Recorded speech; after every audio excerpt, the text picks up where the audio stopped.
Bom, como eu disse, a civilização romana tem muito mais duração do que a civilização grega. A gente sabe que mais ou menos ela foi fundada em 753 a.C.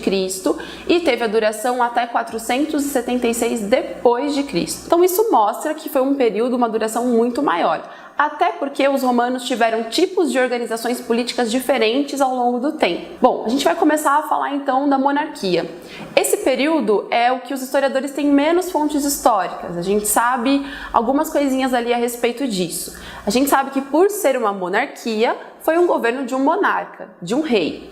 E foram ao todo 7 reis que a cidade de Roma teve. E esses reis acabavam executando leis ou criando leis, administrando a cidade de forma geral, mas tinham o seu poder limitado pelo Senado. Então essa instituição política vai acabar tendo como componentes os patrícios. Quem eram os patrícios? Eram os proprietários de terra, os mais antigos fundadores ali da cidade de Roma. Além do Senado, a gente também tinha a Assembleia, que era composta por cidadãos romanos em idade militar e que acabava votando as leis do Senado. Então a gente tem 3 instituições no período monárquico: o rei, o Senado e a Assembleia. O problema foi que estes reis que eu comentei com vocês acabaram sendo muito autoritários e tentando submeter o seu poder ao poder do Senado. O Senado, que era composto por esses patrícios, proprietários de terra, acabou não aceitando essa dinâmica e vai depor o rei em 509 a.C. e instaurar uma república. Então aí a gente entra em outro tipo de governo.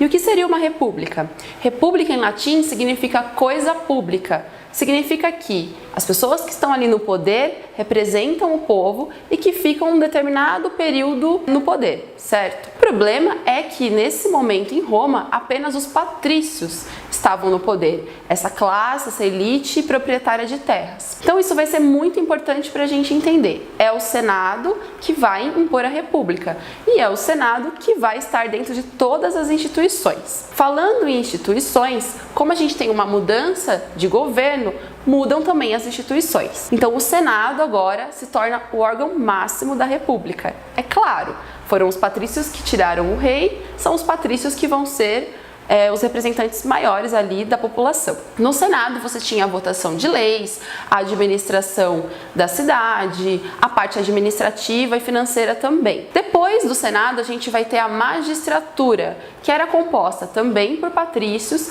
e dentro da magistratura a gente tem vários cargos diferentes. Tem os censores, os édiles, os questores. Cada um desses magistrados vai ter uma função diferente. Então alguns vão cuidar de fazer o censo da cidade, outros vão cuidar da parte administrativa, outros das finanças. Então cada magistrado desses tinha a sua função específica e eram cargos muito importantes. Então Senado e magistratura. E por último a gente vai ter ainda a Assembleia, que tinha como objetivo escolher os magistrados dentre os patrícios, certo? Essa ideia dos patrícios serem os donos do poder incomodou muito as outras classes sociais. E aí a gente entra na parte aí da sociedade romana. Durante o período da República, a pirâmide da sociedade ela era dividida assim. Lá no topo da pirâmide, os patrícios, como eu já disse.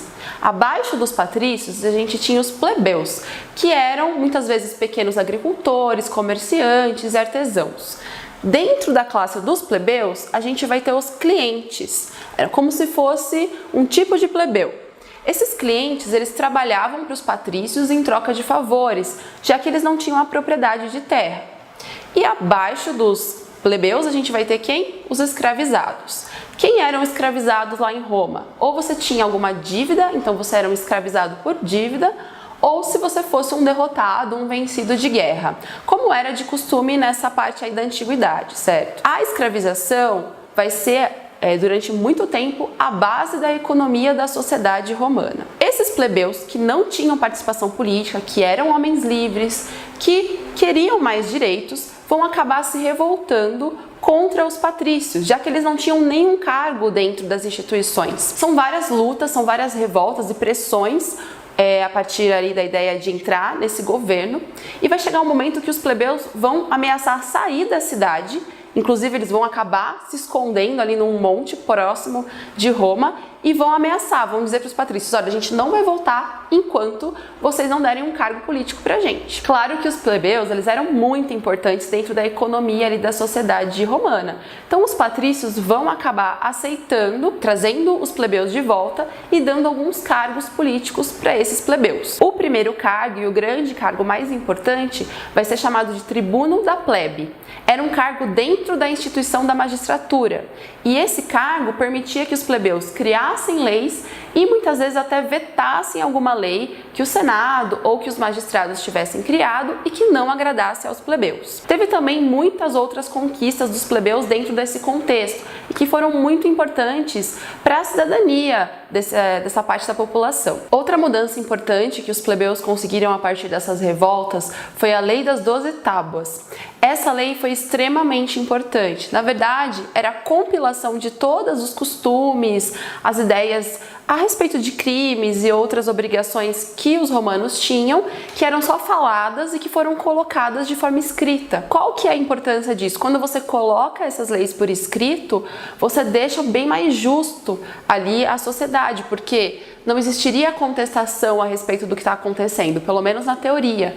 Então esses plebeus teriam como se defender, de repente, se acontecesse algum crime ou se acontecesse algo que envolvesse essa classe que era mais baixa e que seria menos privilegiada. Essa lei das 12 tábuas, inclusive, deu origem e influencia até hoje o direito. Então, assim, ela é extremamente importante até pra gente pensar naquela questão da herança cultural. Outra lei importante, chamada Lei da Canuleia, foi uma lei que autorizou o casamento entre plebeus e patrícios, que era algo proibido até então. Outra lei importante foi a Lei Licínia, que era uma lei que autorizava os plebeus a elegerem os magistrados. Então todas essas leis vão acabar dando maior participação aos plebeus, maior voz ativa para eles dentro da sociedade romana.